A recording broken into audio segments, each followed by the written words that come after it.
Nossos repórteres mostram como foi a volta às aulas 100% presencial na rede estadual de ensino de Santa Catarina. Universidade Federal vai exigir comprovante do esquema vacinal completo contra a Covid-19. Fechado o primeiro acordo de leniência da história do governo do estado, que garante devolução de mais de 50 milhões de reais aos cofres públicos. Veja também, Receita Federal apreende mais de 240 quilos de cocaína no porto de Itapoá. E no esporte, Avaí vai ao mercado à procura de um novo treinador após a demissão de Claudinei Oliveira. Está no ar o Band Cidade com Rodrigo Cardoso. Olá, uma boa noite e uma excelente semana para você. A segunda-feira começa aqui no Band Cidade com a volta às aulas na Rede Pública Estadual de Ensino de Santa Catarina. Em meio à pandemia, o retorno foi 100% presencial. Veja na reportagem do João Paulo Cardoso. Nesta escola estadual em Florianópolis, cerca de 470 alunos iniciaram o ano letivo e retornaram às aulas na modalidade 100% presencial nesta segunda-feira. A Ana Clara é estudante do 6º ano do ensino médio e sabe direitinho os cuidados básicos para se proteger da Covid-19 na convivência com os colegas. Usar máscara, passar álcool, lavar a mão e manter a distância. O retorno às aulas 100% presenciais dos mais de 500 mil alunos da Rede Estadual de Educação em Santa Catarina tem uma série de regras determinadas pelo governo do estado para evitar o contágio do coronavírus, que incluem vacinação contra a Covid-19 obrigatória para todos os trabalhadores, uso de máscaras obrigatório para alunos acima dos 6 anos, trabalhadores e colaboradores, uso de máscara supervisionado em alunos de 3 a 5 anos, higienização frequente das mãos, promover a circulação de ar fresco nos espaços internos, intensificar a higienização de superfícies e ambientes, não excluir ou promover o revezamento entre alunos do ensino presencial, manter o distanciamento físico nas salas e demais ambientes, monitorar diariamente a saúde dos alunos e dos trabalhadores em todos os turnos. Casos suspeitos devem ser afastados das atividades presenciais por 10 dias. Quando houver um grande número de casos de Covid-19 entre alunos de uma mesma sala de aula, a turma deverá ter as aulas presenciais suspensas por 10 dias a contar do último contato com o caso confirmado.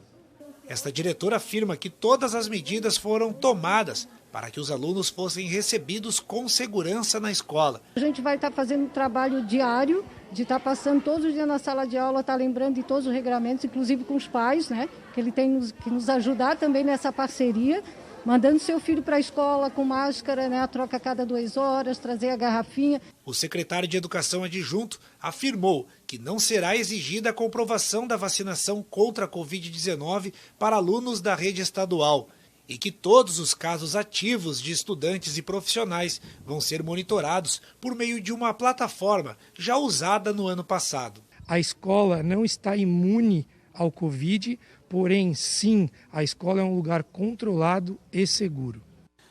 Para falar deste assunto aqui no Band Cidade, Roberto Azevedo comigo no estúdio. Tudo bem, Roberto? Boa noite. Boa noite, Rodrigo. Boa noite a você que nos assiste. Roberto, a educação tem que ser prioridade sempre, não é? Sempre. E esse é o ponto importante agora. Nós convivemos com 2 realidades. A realidade da pandemia, que nos impede de ter aquela vida plena, a volta à normalidade, e a realidade de ter que fazer as coisas funcionar. E eu estou falando da rede estadual de ensino inserida dentro desse contexto. Como no comércio, como nas atividades industriais, como em todas as outras atividades da sociedade, houve um momento em que se disse, não, temos que voltar ao presencial. Claro que com regramento, mas a escola não está longe disso. Como disse o secretário adjunto, não está imune, mas precisa avançar. Havia no início a resistência dos professores e do outro lado a resistência dos pais. Será que mando meus filhos? Depois de certo tempo se percebeu que com a imunização chegando às crianças entre 11 e 5 anos, isso já é uma realidade, já que os adolescentes já receberam também a imunização. Tem que ser feito esse trabalho. Mas o mais importante agora é ter um ano onde as coisas aconteçam. e está provado cientificamente que o afastamento dos alunos de sala de aula, mesmo com o trabalho que foi feito via internet, o trabalho remoto, não funciona plenamente. O nível de ensino, que muitas vezes já não era aquelas coisas, ficou abaixo do que se imaginava. E também havia uma série de outras barreiras, até sociais. Gente que não tinha um smartphone para receber essa aula via remota. Vamos torcer para que tudo dê certo e a escola fazer de novo parte deste contexto da sociedade. Daqui a pouco eu volto com mais comentário aqui no Band Cidade. Combinado, Roberto. A Universidade Federal de Santa Catarina anunciou que vai exigir o comprovante do esquema vacinal completo contra a Covid-19 para acesso aos ambientes de trabalho e também aos espaços físicos da instituição. A medida vale também para o hospital universitário. A exigência foi publicada em um boletim oficial nesta segunda-feira. O prazo para o envio da comprovação por meio do site da universidade vai até o dia 13 de fevereiro. A partir do dia 14 de fevereiro, devem apresentar o comprovante professores efetivos e substitutos, servidores administrativos e temporários, visitantes, colaboradores e voluntários, empregados públicos anistiados, pesquisadores e bolsistas, além dos estagiários. Quem não apresentar o comprovante vai ter que fazer de 5 em 5 dias exames RT-PCR para atestar que não está com a doença. A norma foi adotada para a chamada fase 2, que envolve o retorno às atividades em formato híbrido, parte presencial e parte à distância. Na fase 3, as atividades vão ser retomadas 100% presenciais. 27 pessoas morreram entre ontem e hoje em Santa Catarina, vítimas da Covid-19. Vamos aqui ao telão do Band Cidade conferir os dados. Agora são 20.805 as mortes provocadas pela Covid-19 desde o início da pandemia em Santa Catarina. 2.566 novos casos foram confirmados nas últimas 24 horas. O total passou agora, infelizmente, de 1,5 milhão. 1.502.015 casos confirmados, com 1.428.931 pacientes que se recuperaram da contaminação e 52.279 casos ativos, casos em acompanhamento. 73,83% é a ocupação de leitos de UTI adulto Covid no estado, com 117 leitos vagos atualmente. E apenas uma região do estado está no menor risco, no menor grau de risco para a Covid-19. É o que aponta o mapa de classificação de risco divulgado pelo governo do estado, mapa que já está aqui no nosso telão. Vamos a ele pela nova classificação. A gente pode ver que apenas a região do Vale do Itapocu, lá no norte do estado, está na cor azul, risco moderado para a Covid-19. A região, inclusive, evoluiu da semana passada para agora, saiu do risco alto para o moderado. Alto Uruguai e extremo oeste do estado são regiões que estavam no moderado, pioraram e foram para o risco alto, cor amarela. As demais permanecem nessa condição de risco alto para a Covid-19. Classificação aqui reflete a alta de casos confirmados da doença só em janeiro. Vejam só em janeiro foram 202.084 casos confirmados de Covid-19 em Santa Catarina. E a vacinação? Como é que está a vacinação? Vamos ver como é que está aqui a vacinação. Vacinômetro atualizado no ar para você. 12.737.484 doses aplicadas aqui no estado. 81,44% dos catarinenses receberam a primeira dose. 74,4% o esquema vacinal completo, 2 doses ou dose única. E um total aí de 1.388.006 doses de reforço já foram aplicadas então aqui em Santa Catarina.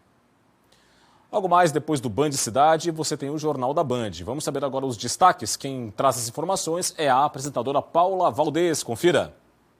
Olá, eu espero vocês logo mais a partir das 7h20 no Jornal da Band. E é claro que os nossos repórteres espalhados pelo país estão acompanhando essa segunda-feira de volta às aulas presenciais em algumas cidades e a gente mostra como foi.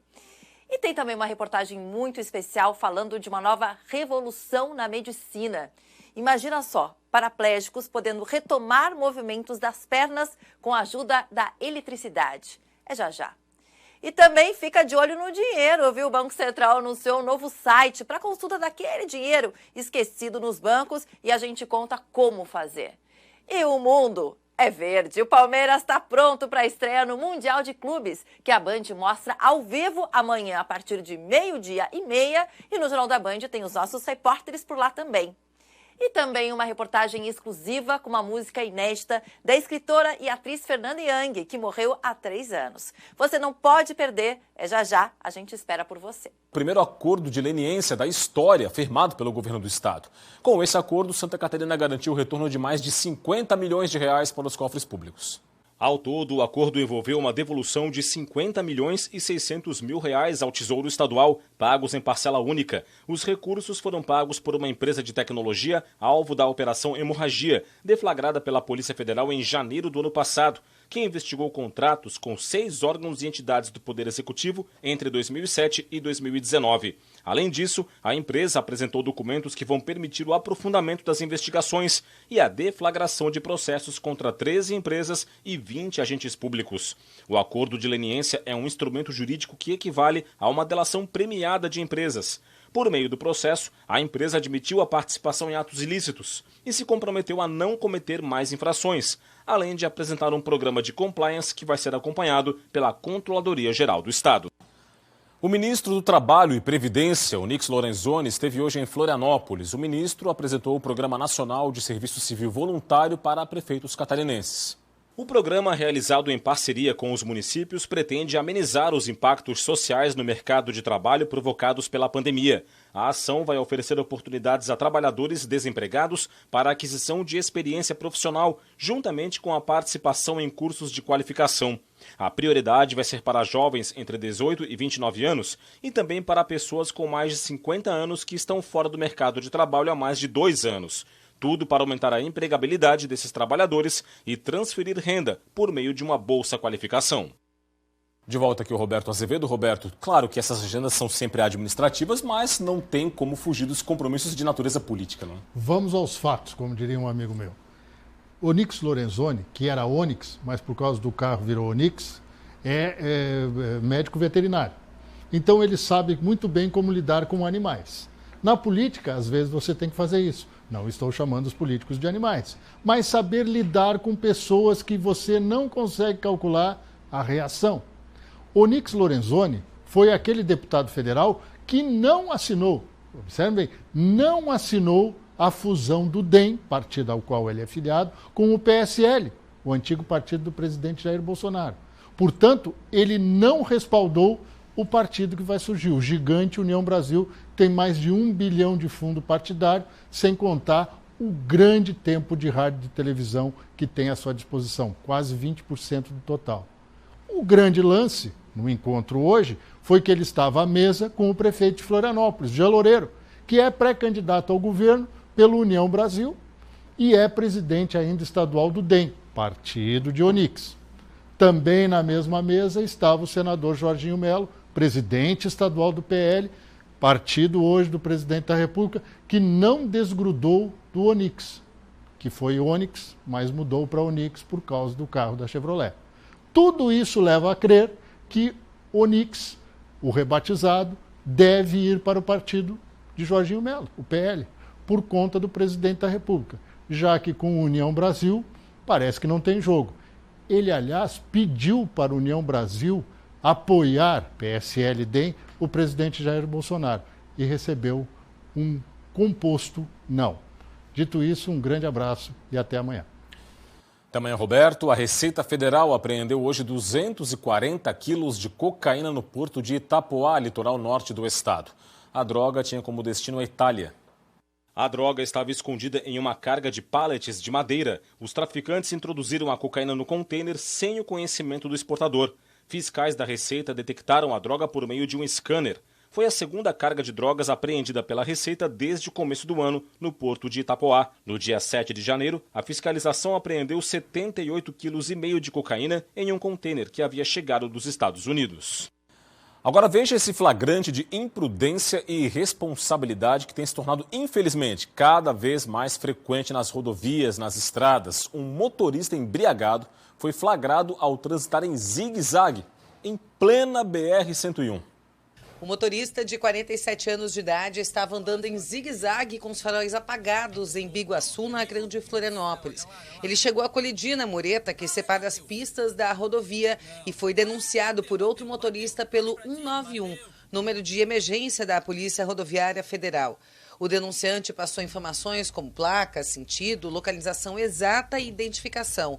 Com estes dados, os policiais puderam fazer a abordagem do veículo com placas de Porto Alegre, no Rio Grande do Sul. O teste com etilômetro registrou mais de 2 vezes o índice que configura crime de trânsito.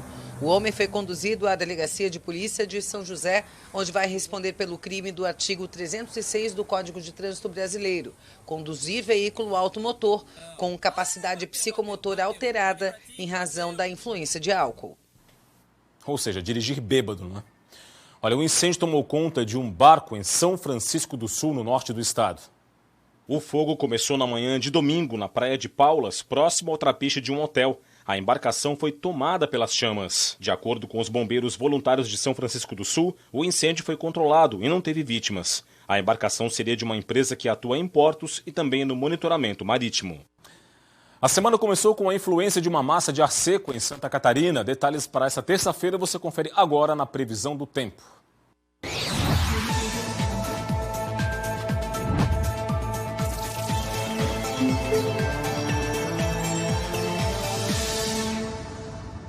A terça-feira vai ter mais nuvens e chuva fraca e isolada no início e fim do dia no litoral norte e no norte catarinense. Nas demais regiões, predomínio de sol com poucas nuvens. As temperaturas vão estar amenas na madrugada e entram em elevação ao longo do dia. Em Florianópolis, mínima de 19, máxima de 29 graus. Em Joinville, mínima de 22 e máxima de 31. Em Lages, variação entre 9 e 27. E em Chapecó, mínima de 13 e máxima de 29 graus.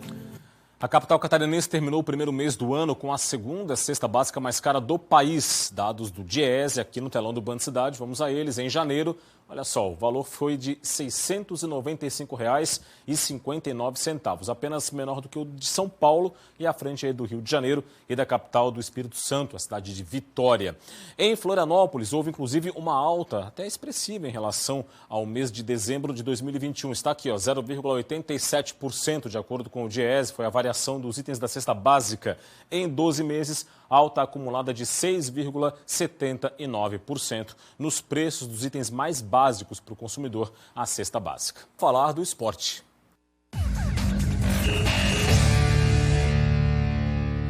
Campeonato Catarinense, no fim de semana, o Avaí perdeu em casa para o Próspera. A derrota custou o cargo do técnico Claudinei Oliveira.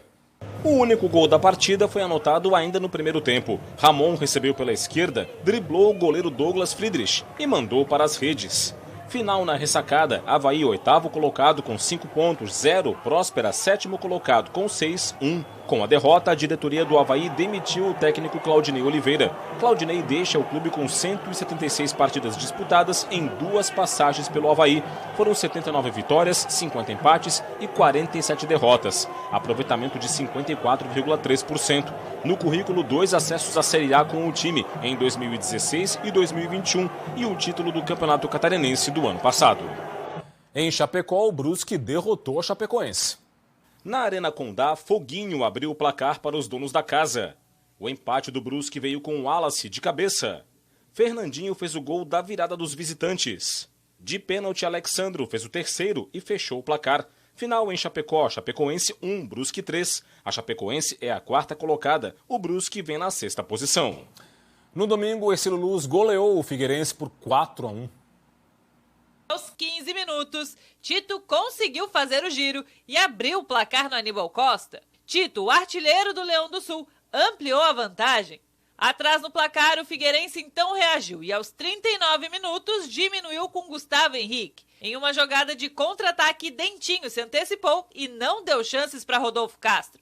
Já no final da partida, Lucas Pederzoli anotou o dele e fechou a goleada. Com a vitória, o Ercílio Luz voltou ao topo da tabela e reassumiu a liderança. Já o clube alvinegro ainda não conseguiu emendar uma sequência positiva de jogos e conheceu a 2ª derrota na competição.